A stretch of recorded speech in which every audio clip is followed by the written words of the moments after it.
I think for me, I was just right out of senior high school. During that period, I had the opportunity to sort of intern with a lot of younger startups. I think in that period, I learned how young companies can be transformational and significantly impactful to people around you and what you create. So I wanted to do that at one point of time. I would travel a lot to the hill stations around Delhi. So, I spent my childhood in a place which was very coastal and had a lot of beaches, and I'd never seen hills. So, for me, seeing hills was like the big deal. So, would stay at a lot of these smaller budget, unbranded sort of properties in a bunch of these areas. After staying in a bunch of them, I realized that there's so much supply available in there on one side, whereas on the other side, you have a lot of consumers who want to sort of have, the right experience, the right price, and so on and so forth. And our belief was saying we'll just bring both of them together. So I think the belief was saying a country which has 450,000 travelers, which is 150,000 more than the population of the states, cannot live in a country where the largest hotel chain just had 7 or 8,000 rooms. And I felt there was a deeper need of having a branded network where consumers can say we had a great experience, it's available everywhere, and it's available in the right price. So that's how the idea struck. The reality of every entrepreneur, including yourself and almost everyone, is when you make up your mind that this is something that's a big impact creating idea, you just become restless. You can't stop before you want to start that. You just can't stop before you get your first deal or for the first process to start because you're restless, right? You can imagine what that's going to look like, and it just doesn't feel good if that's not happening in reality. So I think that's when right after senior high school, against all odds, because people would say that, hey guys, I mean, you're right out of senior high school. Like you might spend a couple of years doing a bunch of other things, but I think because I was restless and I could not stop before I could see that impact, jumped into the bandwagon to start the company fairly early.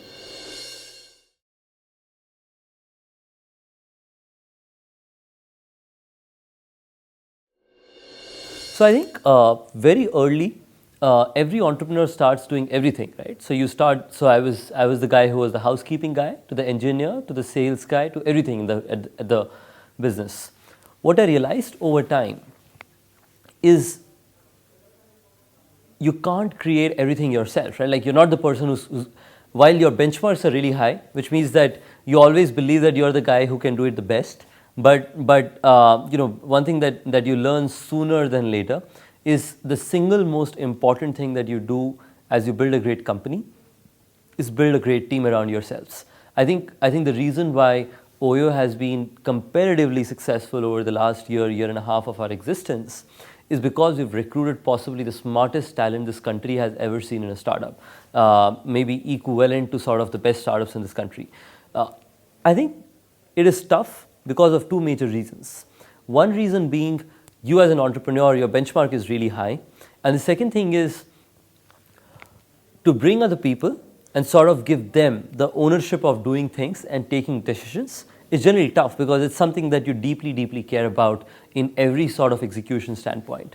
But I think over a period of time, what I learned was bigger ownership with stronger skill sets is sort of the core of driving the business. So the first person whom I brought on board was the guy who brought hotels for us, which was the supply side.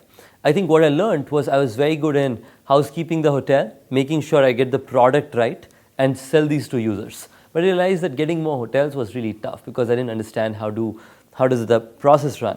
So the first guy who joined us was Anuj in a core team who sort of now heads supply for us nationally. Over time, I realized that as we added more hotels, being able to control the experience in each hotel needed the skill set of a large-scale operations guy. Then we hired the second guy who's our CEO, Abhinav, who possibly ran the largest factory for one of the largest consumer goods company in India. Went to HPS, used to be principal at BCG before he came back to India and started running operations for us. So had the analytical view of a young age startup which is going to have extremely efficient processes, but also had the ability to sort of marshal a large team along with him to ensure that the quality of experiences are right in every form across the experience. I think as a couple of these recruitments happened, I could see the exponential value creation of having folks like this. And after which I've been spending most of my time just recruiting some really high quality folks, and that continues to help us grow at the pace that we are moving.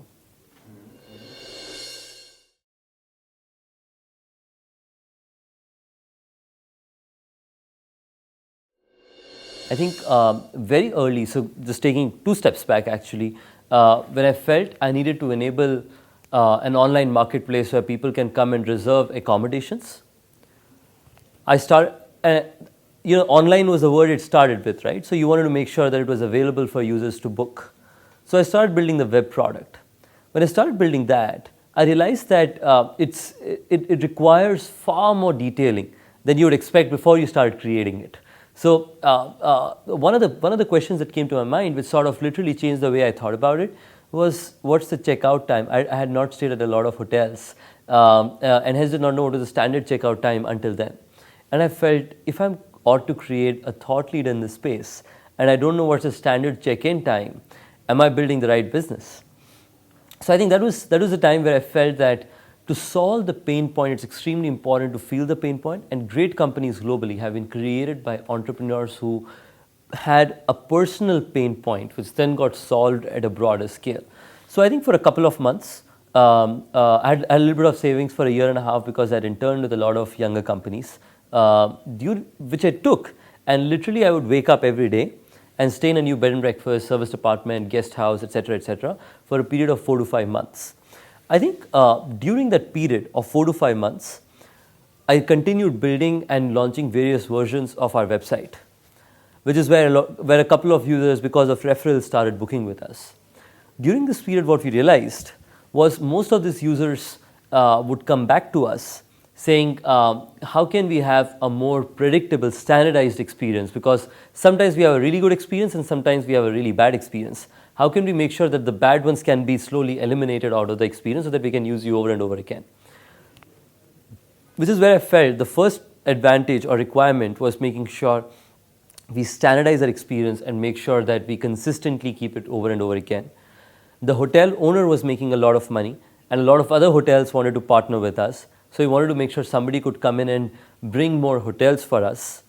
So, we had one person whom we wanted to make sure they can interact with users, who wanted to have directions, who wanted to make sure that if they had any problem in the room, they could call us for support and all of those things. But effectively, what I thought to myself is I will be extremely successful if I keep replacing myself. If I replace myself every day, I will bring in extremely smart people so that I can focus on the next big 5 things. Until I keep doing things that are required today, I will never start creating value for what needs to be created tomorrow. So I think that's sort of the way I sort of thought about what are a bunch of things that I needed to create value for.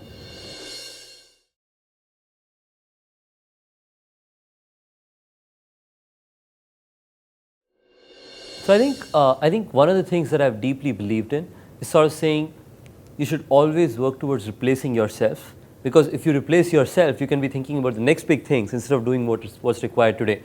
So as we recruit people, I always think to myself, what are the 4 things that are taking my bandwidth every day? And let's recruit amazing 4 people who can do those 4 things better than me so that I can spend time on the next 5 big things that the company needs. Because as a young company, there's just so much to do every day that you want to make sure that you're spending your time only on the big items. And for everything else, you recruit people who are smarter than you, who are specialists or generalists to do those.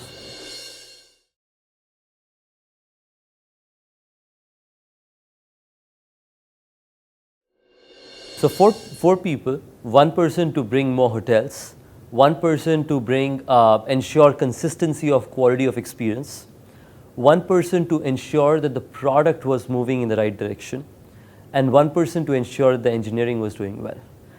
I was a sales guy, and I think finance, design, etc. were all external support. So I think demand was something that, one of the things that we believed as a company is as a leader, you always need to do one thing that is equally or more important as a parallel on the board, which makes sure that people around yourselves see that you're operationally involved in doing what's required in the company and you continue to earn respect of people working along with you. Maybe over time you don't need to do all of those things because you also have strategic value creation stuff.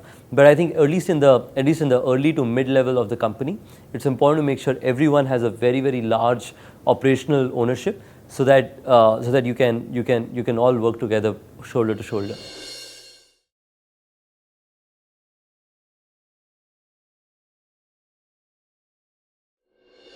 I think one of the things that I think in 4 of those it was serendipity. It was mostly sort of meeting people one after the other by means of mutual connects and so on. But I think in 4 of these places, this is the reality about a startup, that if you are to sort of ask the mantra of recruiting the great talent, there is no mantra. And for me specifically, it was even tougher. I did not have an alumni of my college. I did not have potential colleagues which I had worked with. And hence, one of the things that I did was sort of said, you know what, I'm gonna put all my effort, time, and aggression to execute really well. And a lot of people around myself would get attracted to sort of work together with me to create the value that I'm trying to create. So the first guy actually wrote to me after getting to know about what I was doing from someone. And he said, hey, I want to become a part of the company. And I said, look, your background just looks really slick, right? Like you went to IITs, you're doing a really good consulting job. I mean, I really like what I'm talking to you, but I can't afford you. He said, doesn't really matter. I just want to come and work for you. I have anyway thinking about quitting my job. So if that makes sense for you, I'll quit in reality. So I think that was the first one. The second one was a mutual friend who sort of really, really respected and liked what I was doing. And Abhinav had just moved into India from LA and was potentially thinking of starting his company. This is when he told him, hey, you're entrepreneurial and you think about building a mass market problem. I think if that is the case, there's one guy you should definitely meet. And I hung out with Abhinav, and I think that was possibly the best 4 days I spent with a potential colleague that I could work with. So I think across this process, I've basically said there are going to be many ways, all the way from potential person-to-person connect to recruiters to LinkedIn to a bunch of ways by means of which you will meet great people. But I think there are going to be 2 things that are going to be extremely important that you look at that. First thing is, does that person buy and want to do exactly what you want to create, and does he see the same thing? And second thing is, for that to happen, is that person willing to sort of run it as his own company, or instead of being just one more executive? Because one more executive is not what a startup is. Here, if you want to build a company that is like Silicon Valley, which is extremely high quality and so on, you have to embrace the culture of hardworking, big, strategic, but also very, very fast moving Silicon Valley companies, and hence you want to have a talent that is equal or better than them. So I think these were 2 things that I deeply cared about, and I think has been super helpful for us.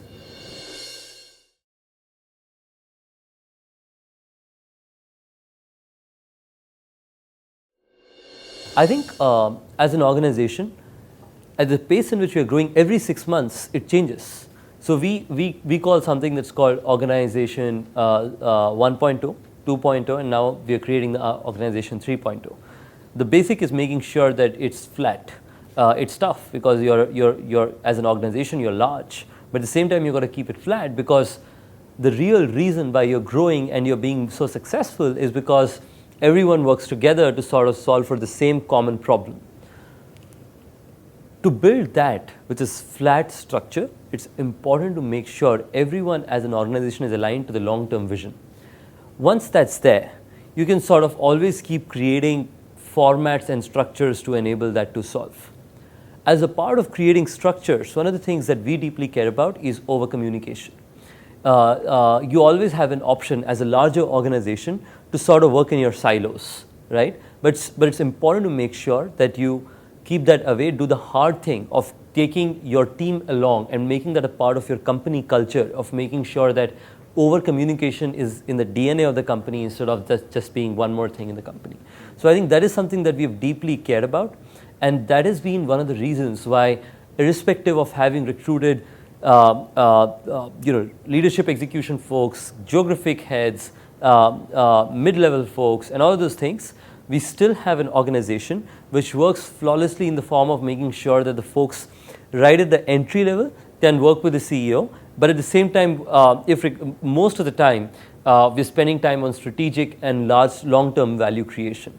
So I think it's generally tough, but it's important to make, if over communication is solved for, and you have great leaders in the company where people like Ritesh and with the of course the ability to make decisions like me exist in every geography and process, I think it just becomes way more easier.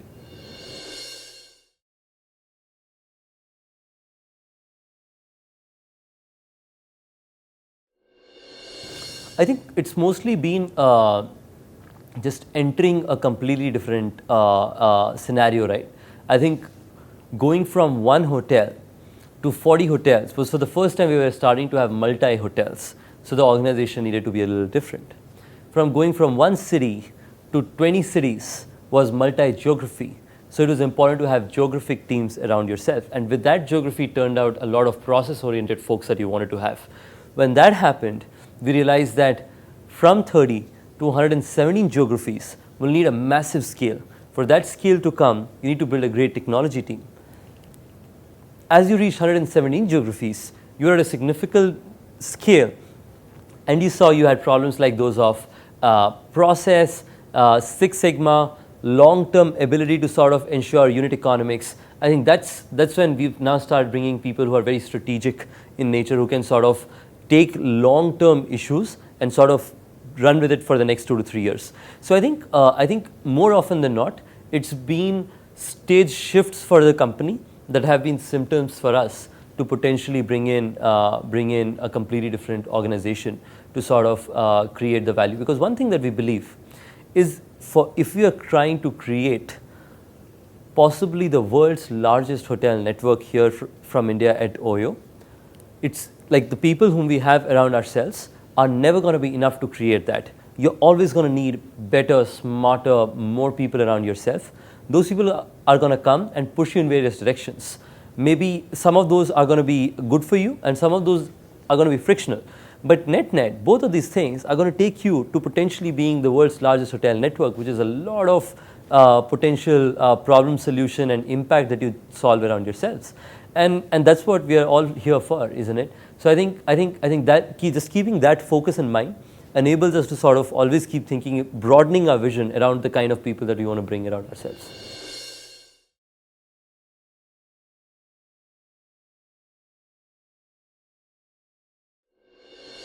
So we were just operating in NCR-based Gurgaon before this. When we felt that a lot of consumers here are having a great experience and everyone wants us to sort of have a hotel in Bangalore, we felt it makes a lot of sense to have a couple of hotels there.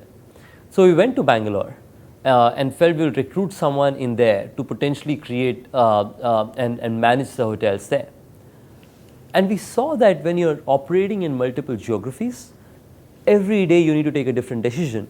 All the way from saying Bangalore, your signage needs to have a Kannada language along with the name, down to sort of saying the size of properties are different, the ability to standardize them are different, the vendors are different, etc., etc.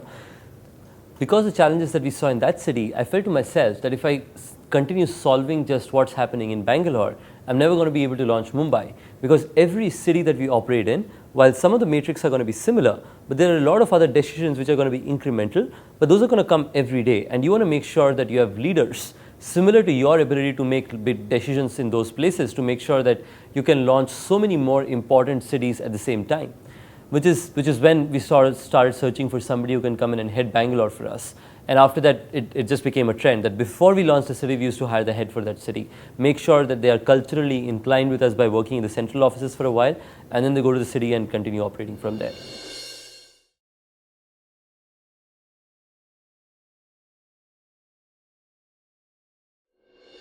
I think of course every journey is different in terms of the value creation they're going to do. Every product/business is a completely different idea. But one thing that remains consistent, as just in terms of the background of what we just spoke about, is it's extremely important to create the right people around yourself in the company. If you have the right people around yourself who are all inclined to solve a problem and are going to work together to do that, even if that one product or that one website or that one business doesn't turn out, you can do anything. So reality is, don't respect idea or the website or the product a lot. I mean, of course, product is extremely important. The idea is very important. Website is very important. But the most important thing is just the team that you create around yourself. If you do that really well, everything else sort of falls in line.